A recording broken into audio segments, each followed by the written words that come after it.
Subscribe कीजिए knowledge blockbuster को और प्रेस कीजिए बेल आइकन हमारे वीडियो सबसे पहले देखने के लिए। ईपीएस पेंशन लेने वाले लोगों के लिए एक बड़ी खबर। क्या आपको पता है कि आप अपनी पेंशन बढ़ा सकते हैं? आज मैं आपको सिंपल जुबान में बताने वाली हूँ वो जरूरी बातें जो हर पेंशन होल्डर को पता होनी चाहिए। वीडियो को एंड तक जरूर देखिए क्योंकि एक छोटी सी गलती आपका नुकसान कर सकती है। आपके लिए एक अत्यंत महत्वपूर्ण और विशेष समाचार बुलेटिन लेकर उपस्थित हुए हैं जो सीधे तौर पर आपकी पेंशन से संबंधित है। यदि आप हमारे चैनल पर पहली बार आए हैं तो कृपया इसे अभी सब्सक्राइब कर लें। इस जानकारी को अधिक से अधिक लोगों तक साझा करें ताकि हर पेंशन धारक तक ये जरूरी अपडेट पहुंच सके। साथियों, आज की ये प्रस्तुति उन सभी लोगों के लिए बेहद अहम है जो पेंशन की प्रतीक्षा कर रहे हैं या वर्तमान में पेंशन प्राप्त कर रहे हैं। हमारे पास पेंशन से जुड़ी कई बड़ी और ताज़ा जानकारियां हैं जिन्हें सुनकर आप चौंक सकते हैं। सरकार ने पेंशन योजनाओं में ऐसे महत्वपूर्ण संशोधन किए हैं जो लाखों लोगों के जीवन पर सीधा प्रभाव डाल सकते हैं। सबसे पहले चर्चा करते हैं ईपीएस 95 पेंशनर्स की उस हड़ताल की जिसने सरकार का ध्यान पूरी तरह अपनी ओर खींच लिया था। इस आंदोलन के बाद सरकार ने 5 प्रमुख नियमों में बड़े बदलाव की घोषणा की है। इसके साथ ही 7,500 की न्यूनतम पेंशन और महंगाई भत्ते को लेकर आई खबर किसी राहत से कम नहीं मानी जा रही है। संभावना जताई जा रही है कि 2026 के भीतर ये सुविधा सभी पेंशन धारकों को मिल सकती है। इसी बीच कर्मचारी भविष्य निधि संगठन यानी ईपीएफओ ने अपनी पेंशन योजना में 36 माह से जुड़े नियम में बड़ी राहत प्रदान की है। वहीं पुरानी पेंशन योजना यानी ओपीएस को लेकर भी एक बड़ा घटनाक्रम सामने आया है, जिसमें 50% वेतन पेंशन के रूप में मिलने की उम्मीद दोबारा मजबूत होती दिखाई दे रही है। तो आइए बिना समय गंवाए इन सभी खबरों को विस्तार से समझते हैं और जानते हैं वे 5 बड़े लाभ जो हर पेंशन धारक की आय और बैंक बैलेंस को सीधे प्रभावित कर सकते हैं। पिछले कुछ महीनों में ईपीएस 95 पेंशनर्स का एक बड़ा समूह सड़कों पर उतर आया था। उनकी मांग थी कि उनकी पेंशन में वृद्धि की जाए और पुराने अर्थात पर पैराबादी का रिपोर्ट कर वृद्धि की जाए। बैंक स्वाराथा अधिकार बहाल किए जाएं।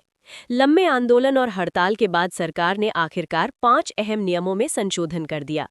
पहला और सबसे बड़ा बदलाव ये है कि पहले मृत्यु के बाद परिवार को निर्धारित दर से पेंशन मिलती थी।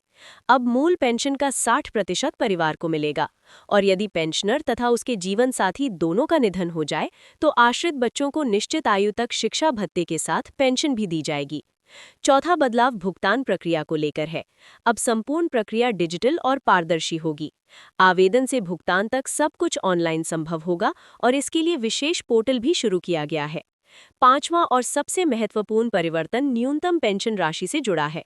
अब हर पेंशन धारक को कम से कम 7,500 रुपये प्रति माह दिए जाने का निर्णय लिया गया है, जो पहले 1,000 था। और इस राशि पर अलग से महंगाई भत्ता भी मिलेगा जो हर 6 महीने में संशोधित होगा। अब बात उस बहुप्रतीक्षित घोषणा की जिसका इंतजार लंबे समय से था। सरकार ने संकेत दिए हैं कि 2026 के भीतर न्यूनतम पेंशन 7,500 सुनिश्चित की जाएगी और इसके लिए अलग फंड बनाने का निर्णय भी लिया गया है ताकि आर्थिक अड़चन न आए। ये कदम उन लाखों पेंशनर्स के जीवन में बदलाव ला सकता है जो अभी भी 1,000 से 1,500 में गुजारा कर रहे हैं। बढ़ती महंगाई के दौर में ये राशि राहत देगी और महंगाई भत्ता जुड़ने से पेंशन की वास्तविक कीमत बनी रहेगी, ठीक वैसे ही जैसे वर्तमान कर्मचारियों को हर 6 महीने में महंगाई भत्ता मिलता है। ईपीएफओ की योजना में 36 माह के नियम को समाप्त करना भी बड़ा कदम है। पहले लगातार 3 वर्ष सेवा न होने पर पेंशन का अधिकार नहीं मिलता था। अब ये बाध्यता हटाई जा चुकी है और 6 महीने की सेवा के साथ नियमित योगदान देने वाला व्यक्ति भी लाभान्वित होगा, जिससे अनियमित रोजगार में लगे करोड़ों श्रमिकों और बीच में नौकरी छोड़ने वाली महिलाओं को भी सुरक्षा मिलेगी। इन सभी परिवर्तनों के बाद 5 बड़े फायदे स्पष्ट रूप से सामने आते हैं। पहली, वित्तीय स्थिरता, क्योंकि 7,500 की गारंटी आय चिंता कम करेगी। दूसरी, महंगाई से सुरक्षा, क्योंकि महंगाई भत्ता पेंशन को समय के साथ बढ़ाता रहेगा। तीसरी, पारिवारिक सुरक्षा, क्योंकि मृत्यु के बाद 60% पेंशन और बच्चों के लिए शिक्षा भत्ता सुनिश्चित होगा।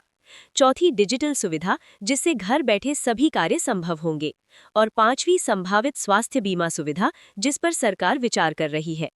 अब चर्चा उस मुद्दे की जो वर्षों से बहस का केंद्र रहा है, यानी पुरानी पेंशन योजना।